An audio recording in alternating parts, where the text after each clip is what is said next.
रुसलेल्या बायकोला मनवायचा रामबाण उपाय माझ्या नवऱ्याला सापडलाय. त्याआधी सकाळी सकाळी थालीपीठ केले, सगळी तशी छानशी हेअरस्टाईल केली खूप कष्टाने. तिला म्हटलं दे गं 1-2 पोस्ट, तर मॅडमची काहीतरी अशी रिॲक्शन होती.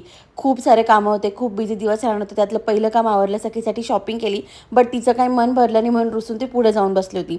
घरी येऊन तिच्यासाठी डोसा केला, आमच्यासाठी खिचडीचा कुकर लावला आणि मग मी घेतली होती बॅग भरायला. आता माहेरी जायचं आहे यार, एक तर मे महिना आहे, लग्न आहे, पुन्हा धुंड्याचे दिवस आहे आणि बाहेर फिरायला सुद्धा जायचं आहे. त्यामुळे खूप सारी तयारी करायची होती. म्हटलं यार बॅग भरायला घेऊयात, कारण त्याच्याशिवाय माझं पुढचं काम काही हलणार नव्हतं. तसं मला बॅग वगैरे भरायचा खूप कंटाळा आहे, पण माहेरी जायचं म्हटलं की आपोआपच हात त्याच्याकडे वळले जातात.